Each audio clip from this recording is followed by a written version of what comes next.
Hello everyone, welcome back, and today, or tonight for me, it's like 1 a.m., I will be talking about the college football playoff and the bracket, the very controversial one at that.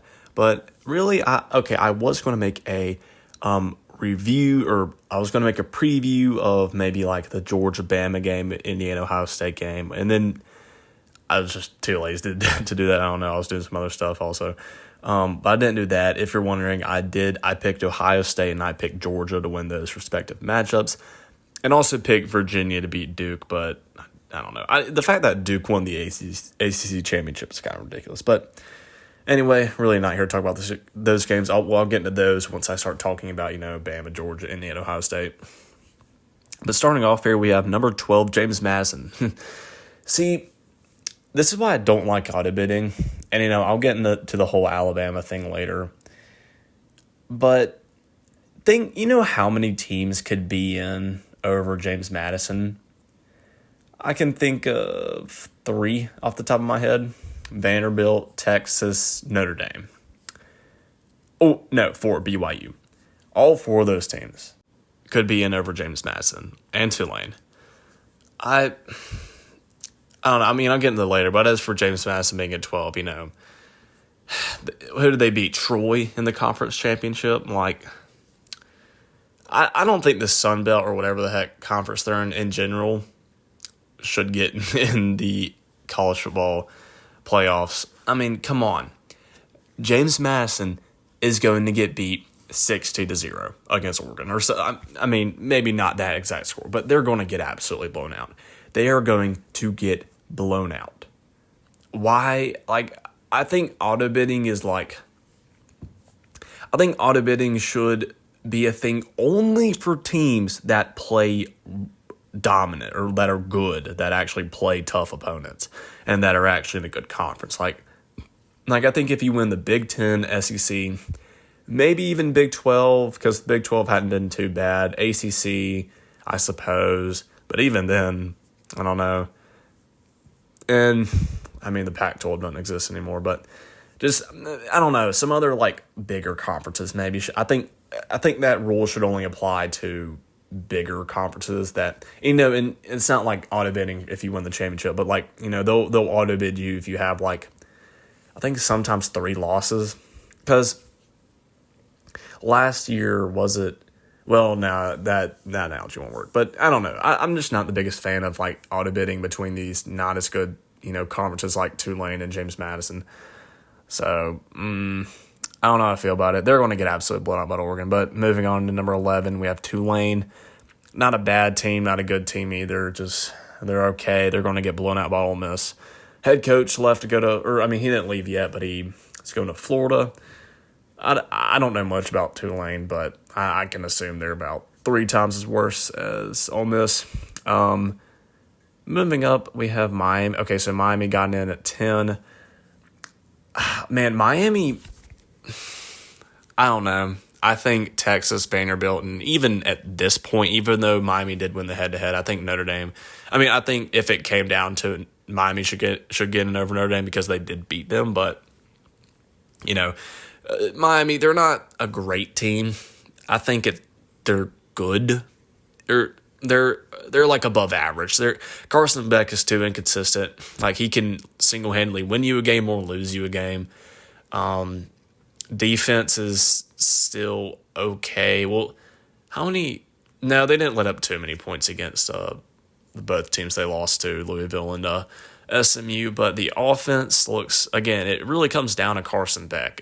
If Carson Beck goes out here and plays out of his mind, they might have a legit shot at being Texas A&M, but if he doesn't, well, I don't know.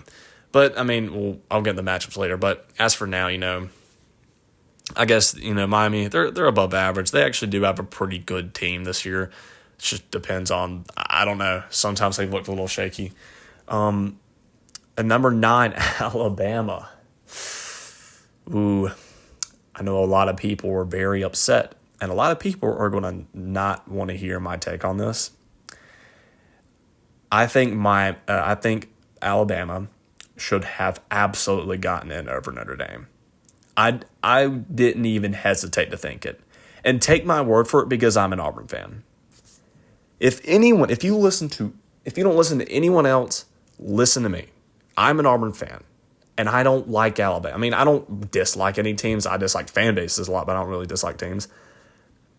But they're our rivals, and our biggest rivals. And they've done some crazy stuff in the Iron Bowl over the past few years that's just insane. So, trust me. There might be some people there are people that hate Alabama more than I do, but I would say I'm one of the Auburn fans that, I don't hate teams like Georgia and Alabama and stuff like that, but, again, Alabama deserved to get in over Notre Dame. And I don't even have to think about it. Like, I know people keep hearing this argument over and over again, but it's because it's the truth. If Notre Dame wants to be able to jump in over other teams to get in the playoffs, you have to play good opponents. You have to play in a conference. It is absurd at this point that Notre Dame is not in a conference. It is 2025, and you have not been in a conference yet. Like, in my opinion, they should just join the Big Ten or something, because that's their region.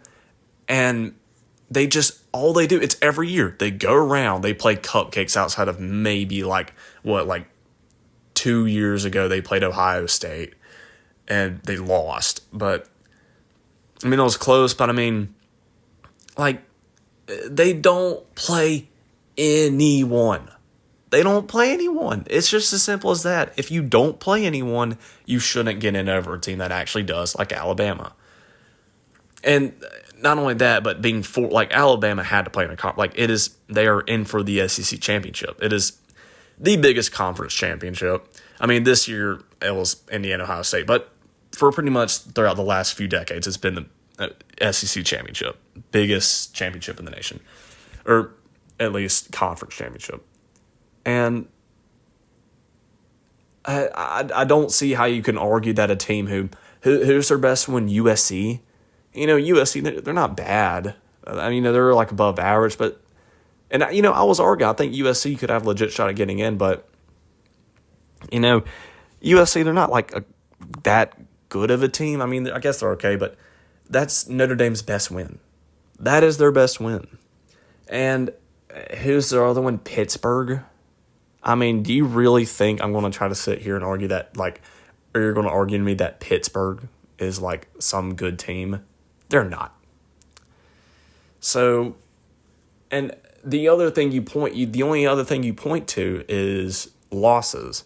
And yeah, Alabama lost to Florida State week 1, and so were both of Notre Dame's losses in week 1 and 2.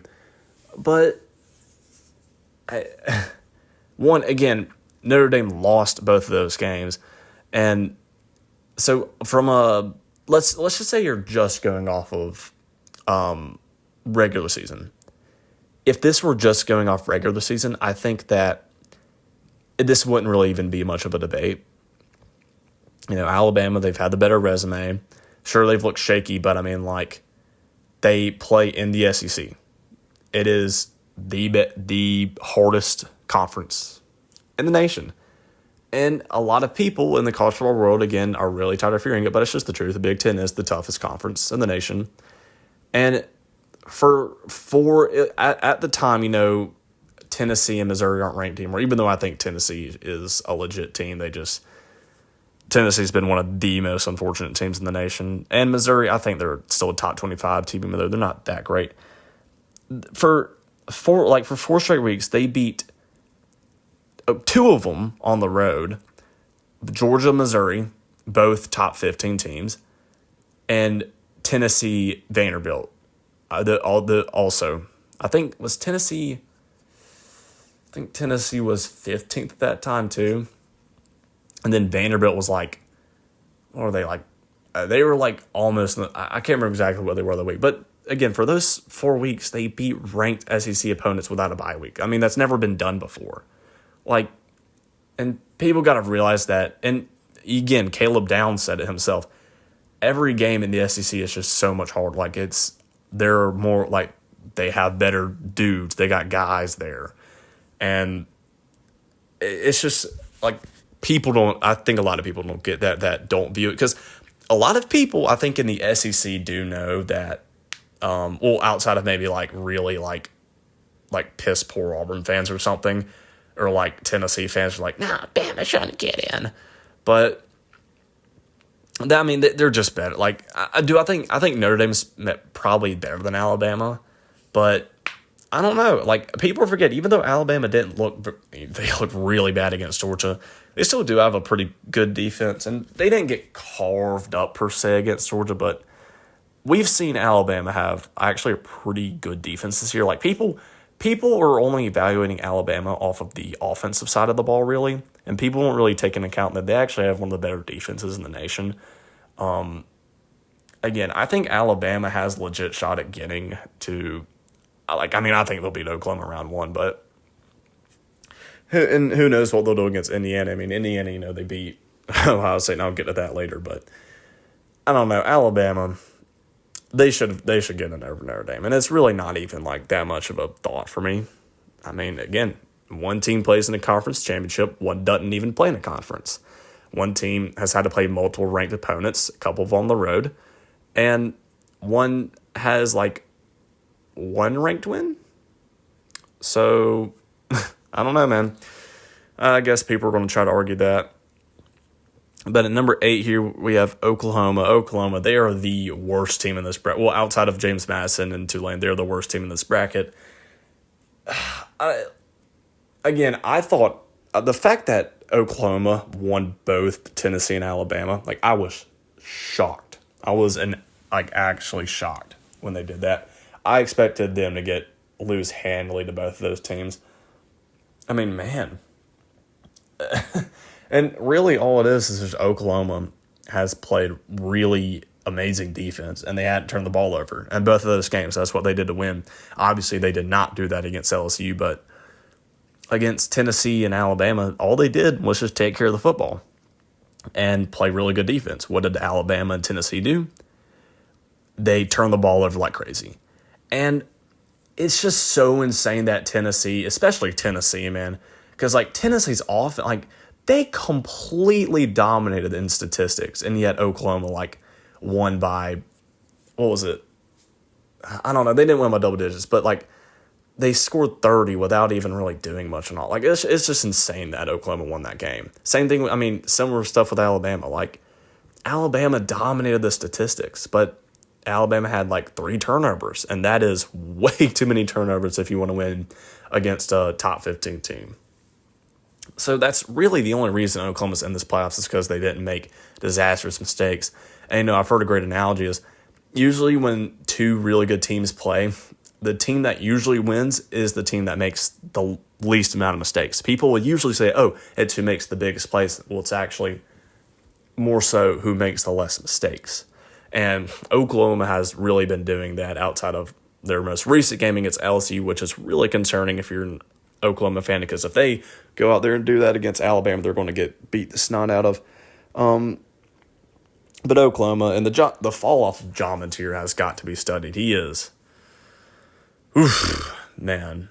People were talking about him winning the Heisman in week 4. It's crazy. Well, I thought Ty Simpson, Dante Moore were like Heisman on the Heisman talks in week 4, but man, Oklahoma, they have they started falling off ever since the Auburn game when they played us and we got robbed. But moving on to where's number 7 at? Oh yeah, Texas A&M. They're going to get in. They went 11-1 in the SEC. Pretty good team. I don't know how far they'll go. Marcel Reed, not the best quarterback, but overall not a bad team, not a great team, but solid one, I guess. I mean, yeah, there's really not a lot to talk about for that spot. Number 6, we have Ole Miss. Same thing there. Really not a lot to talk about that. 11-1 in the SEC, looking really good right now. It does suck, man. Ole Miss is... It's just kind of crazy how the athletic directors really push Lane Kiffin to, I'm pretty sure his Ole Miss athletic director said if he accepts the job, then they're not going to let him coach in the playoffs, which I think is kind of is that not insane though? Or okay, I don't know if it was in part LSU trying to get him to. Well, no, I don't think it was. I don't think LSU tried to get him to rush the decision. Maybe I'm wrong, but from what it seemed like, I thought it was like Ole Miss's athletic director was very pushy about him leaving to go to LSU. And I think that's just a suicide move. Like, you do, like, these Ole Miss people, the directors and all, they have to realize that Lane Kiffin is Ole Miss, right? Like, I mean, that's just like removing one of your vital organs. Like, I don't know what else to say about it. That's just so stupid. If Lane Kiffin was in this this playoff, I would say they have a really good shot at going pretty far. But I mean, they'll beat Tulane, but once they get to Georgia, that's going to be their bump in the road, and they're going to get smacked around. But anyway, moving on to number 5, Oregon. They've been pretty good outside of their one loss to Indiana, where they got pretty much dominated in. They've been pretty good. Dante Moore been looking really good. Oregon's defense been picking back up speed. They might actually, dude, there's a legit shot. It's Oregon and Indiana in the left side again for a rematch. That'll be interesting. But next, number 4, we have Texas Tech. Dude, I don't know. Texas Tech, imagine they like go to the championship or something. That'd be insane. Because they have just been beating the living snot out of everyone they play. They're a legit team. I think Texas Tech actually is legit. We'll have to see how they do against Oregon. Because let's be real, James Madison's not winning. I don't know. They might be legit. I mean, I'd really be curious to see how they do against like Indiana or something like that, who is probably the best team in the nation. But moving on, number 3, Georgia.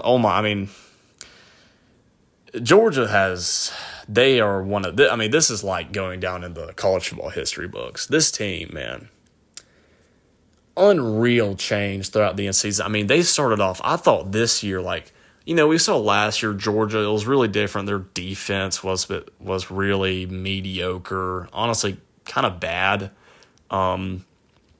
Offense was okay. I mean, it was good, but that was the reason they're winning games, but it wasn't consistent.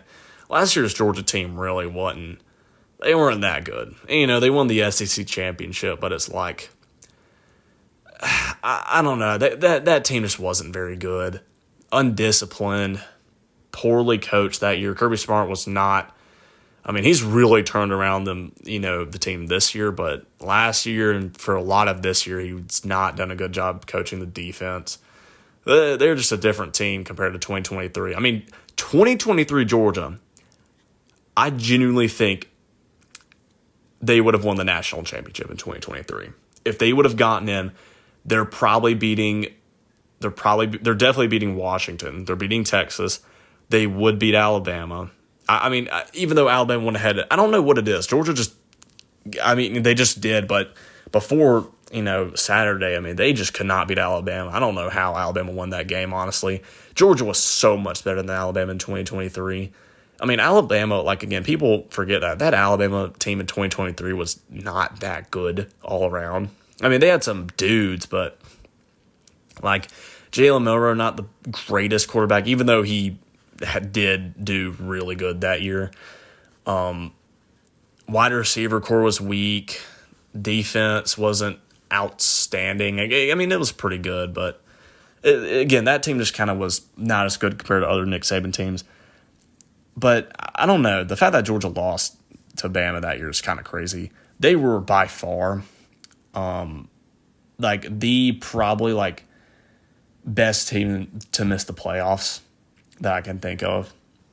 I mean, dude, I think they beat Michigan. I think they beat Ohio State that year. I think they beat Alabama if they have a rematch, and I think they beat Texas and Washington. But, man, this Georgia team is looking like a 2021, 2022, 2023 Georgia Bulldog team. I mean, this team is improved so much. They are so much better. I mean, it's again, just when I was watching the SEC championship, it's just this is what I remember watching in 2023 and 2022 and 2021. This is what I was watching. I mean, this was literally the Kirby Smart Georgia defense and the offensive look that we're used to looking at. I mean, this is, dude, I was just like, man, crazy. I mean, they just absolutely dominated Alabama. I mean, it was not close. I mean, I've never seen an Alabama team. I mean, yeah, we saw them get kind of beat pretty bad by FSU. We saw them get beat bad by Oklahoma last year. Saw them, but this year they got in pretty much every aspect of the game. They got dominated. It wasn't close. I mean, Georgia was just, and again, there's not a lot about to say about the Georgia-Bama game. Georgia was just, even a professional analyzer for college football would probably only take him 5 minutes to make the review. This game was just completely, it was just all Georgia. Better defense, better offense, better coaching. I mean, more physical, more coordinated. Everything goes to Georgia. Georgia, I mean, this year, Georgia has a legit shot of winning the championship this year. Not just making it to the semifinals or the championship. No, winning the championship. They have a legit shot. They are really good. I mean, just compared to earlier in the season when their defense was so sloppy, when Ole Miss and Tennessee were just moving, Georgia could barely even get a stop earlier in the season. This year, they're already just, and, granted, did Ty Simpson play very good? Nope. And the Ty Simpson fall off has got to be studied. You were talking about John Mateer playing bad. Dude, the Ty Simpson fall off is actually insane. I mean, ironically enough, in the Georgia game in Week 4, I thought Ty Simpson was going to be winning the Heisman. I mean, that dude, he's not even the same quarterback he was in Week 4. It's just kind of shocking. Ty Simpson did play really bad, but also the defensive line, man. I mean, they just shut down Alabama's run completely. Had -3 rushing yards. Unreal. And the secondary played great. I mean, that's been the weak point of this Georgia defense, really, is the secondary has been atrocious. And now, I mean, Alabama has one of the best receiving corps in the nation. They are completely locking them down. And, Ty Simpson did have a lot of really bad throws, but also they're just completely covering Isaiah Horton, Jeremy Bernard. Ryan Williams did give them some problem. I mean, Ryan Williams is the anti-Georgia guy, but man, they just completely dominated. They're a legit team. Kirby Smart has completely renewed the defense. I mean, they are, again, this is what we were seeing in 2021 and all that. This Georgia team is legit. But anyway, moving to number 2, we got Ohio State. And man, I will be honest, I didn't watch a lot of the Big Ten championship because I was playing some stuff with my friends. But I mean, I just cannot believe we live in a universe where Indiana is beating one of the premier brands in college football and winning a championship over them, or a conference championship. It's insane. I just can't fathom. Vanderbilt is pretty crazy how they're 10-2, but man, for Indiana, I mean, I'm pretty sure one of the commentators said they're one of the losingest programs in college football history. It's just insane. I mean, they're a basketball school, and now we got them over here, number 1 in the nation, beat Ohio State. I mean, goodness. Now, again, I'm not going to talk about this game for too long because I didn't watch a lot of it, but I mean, man, both quarterbacks played amazing. I was kind of surprised this game was low scoring because, it felt like both the quarterbacks played really well. And, part of it was Ohio State's rushing attack did not do that. Well, I think in part it had to do with, Julian Saint got sacked a couple of times, if I'm not mistaken. But I thought Ohio State had more rushing yards. They only had 60 or something like that. But I did see Indiana had over double. I think it was 120 or something like that, which is, it's just insane. The fact that Indiana has double Ohio State's rushing yards It's insane. I cannot believe it. But it seemed like this game, like these teams were very similar. Like, really good defense, great quarterbacks with great. I mean, it feels like Ohio State and Indiana are both very similar teams. And, if you look at the statistics, all the statistics are like very similar outside of Ohio State having more passing yards and Indiana having more rushing yards. But yeah, I was kind of surprised how this game was low scoring. I thought the offenses like statistically did better than what their score was. But again, these defenses are elite, man. I mean, Indiana, dare I say they have the best defense in the country? I mean, it's just insane. They might have the best defense in They might actually have the best defense in the country. And it's insane. I mean, again, these guys came out of like nowhere. It's insane. But you all know what this game came down to. And y'all know I was going to bring it up. The field goal. Coincidentally enough, I turned the game on when Ohio State was like maybe a couple plays before, but when they were kicking that field goal. When people say that, oh, well, you don't know how much pressure it is to go out there and kick that, just don't even. Don't even with me. Don't even talk about it. It is your job as a kicker. You're recruited to one of the best programs in the nation. And this is a field goal less than an extra point attempt.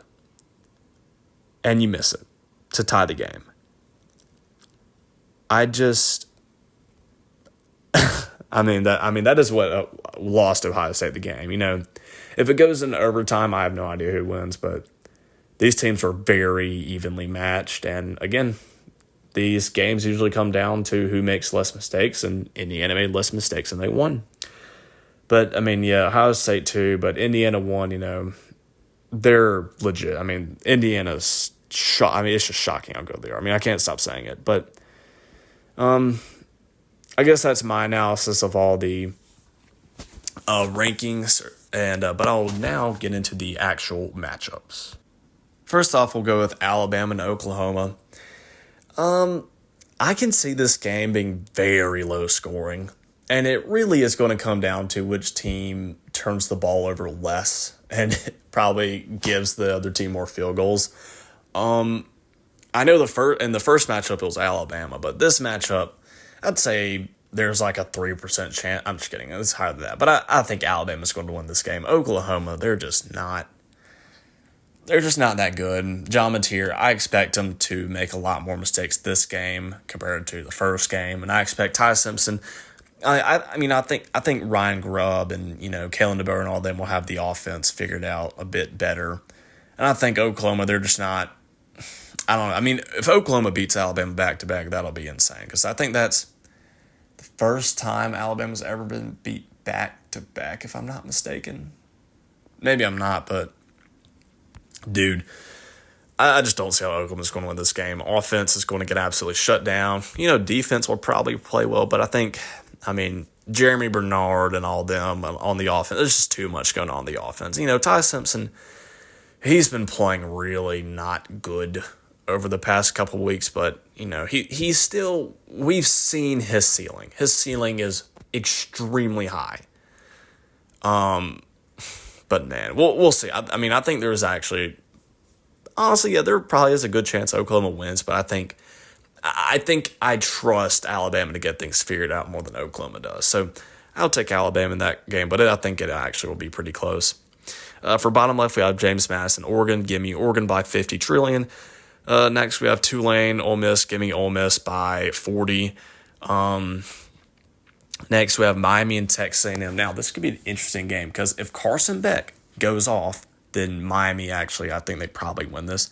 But if Carson Beck folds like an omelet, then Texas A&M probably wins by a lot.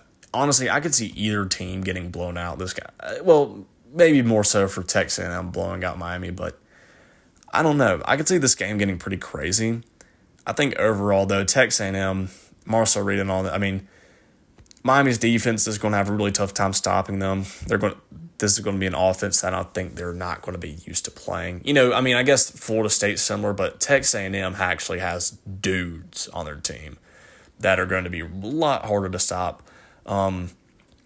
Miami's offense is going to have some trouble with those Texas A&M's defensive linemen and the linebackers. That front seven is going to be really tough on Miami. Carson Beck, he's going to be feeling the pressure, and he'll probably make a lot of mistakes this game, and it'll be too costly. And I think Texas A&M will get out there or they'll get the win probably by, we'll say like 10, 14 points.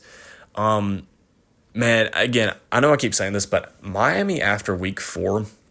And by the way, week 4, man, was so stacked. I mean, that was like the most stacked week of the year or of the season.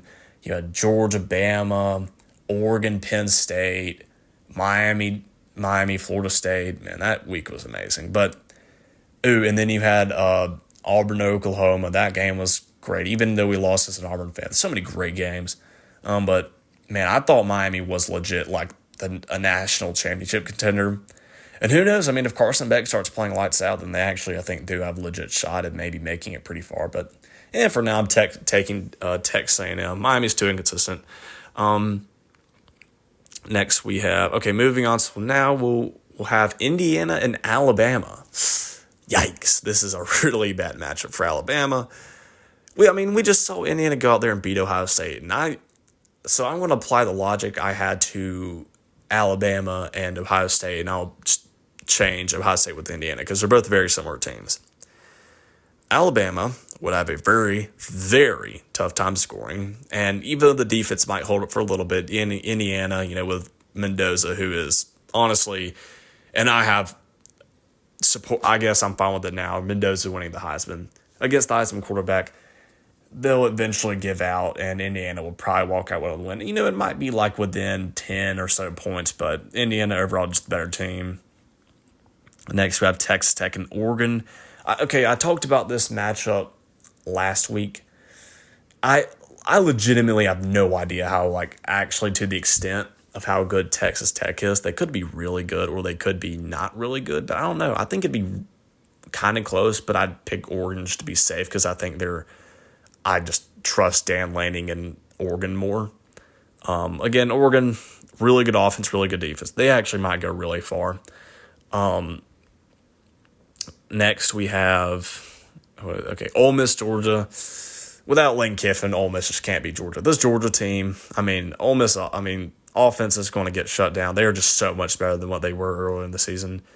It's not even the same defense. It's like they teleported the 2021 Georgia defense and just put it on, or just moved it here in 2025. I don't know. They're looking legit.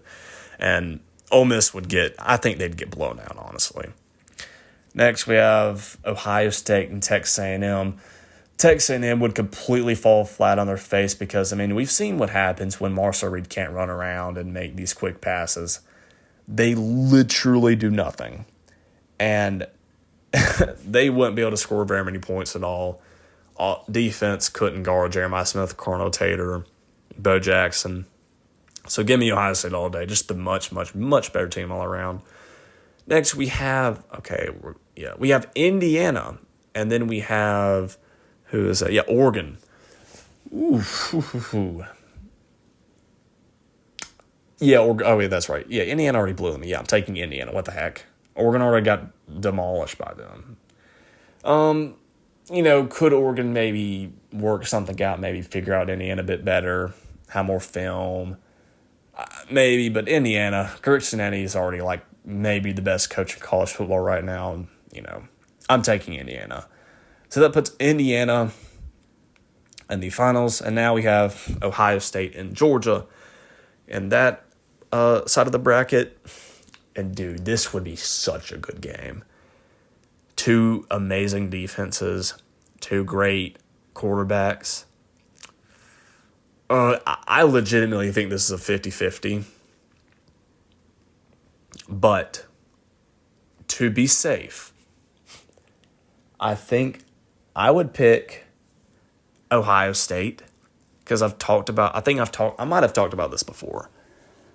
But It's legitimately like this is dang near a coin flip for me because I could see Georgia going out here and like shutting down Ohio State's offense, but I could also see like Ohio State going out here and shutting down Georgia and Ohio State winning by a good bit. So I don't know. Again, when you just have so many weapons like Cornell Tate, Jeremiah Smith out there, and Bo Jackson and the offensive line, that's been great. It's just hard. It's just so hard to pick against Ohio State. And we saw what happened last year in the playoffs, and people thought Ohio State was overrated. Well, okay, I still thought Ohio State was going to win the Natty because they just had so much talent. And it's kind of similar to this year. It's just like they have so much talent. It's like hard to pick. It's literally just so hard to pick against them. I'm going to give Ohio State the edge because their defense has just been so dominant all year. You know, Georgia, we've seen their defense only be dominant up until like now. And, you know, Ohio State held an Indiana team with the Heisman quarterback to 13. So I trust Ohio State's defense more because they've been more experienced. You know, and Alabama's offense isn't that great per se either. They're okay, but they're not that good. And I think Ohio State, again, they have more weapons on offense. So I'd pick Ohio State. And now, so we get to the rematch, Indiana and Ohio State. And I think Ohio State wins the rematch. I'm going to be honest. Even though Indiana, they won the championship, I think Ohio State, I mean, we saw what happened last year. And I know, you know, last year is a whole different year, but what happened in, what was it, whatever, was it week 5, they played Oregon, and they lost to Oregon. And what happened when Ohio State played Oregon again in the playoffs? The words look like that might have been the biggest blowout I've ever seen. I've seen blowouts, like I think that blowout was worse than like you're talking like when Indiana like beats like, you know, Chattanooga State or something like that. Like it's so much. I mean that was so bad. It was like 38-0 at half or something like that. I mean, at one point it was in the 30s-0 at half. I mean, I don't know. And I know that was last year, but Ohio State, I mean, their coaching staff is too good, too much talent. Like they have so much more talent than Indiana, and I know that makes Indiana look so much better. But again, Ohio State, they're gonna figure out Indiana, and just with the sheer talent that they have and the brains of Cornell Tate and Julian Sam, I think they're going to repeat the championship, but I could see Indiana or Georgia winning it. But again, Ohio State, they are my favorite to win the championship, and I think they'll repeat it. But again, this has been a chaotic college football season, so I don't know. Who knows how it'll go? But anyway, if you made it this far, thanks for watching, and I'll see you all, I guess, for a preview of these games and the bowl games. So see y'all later.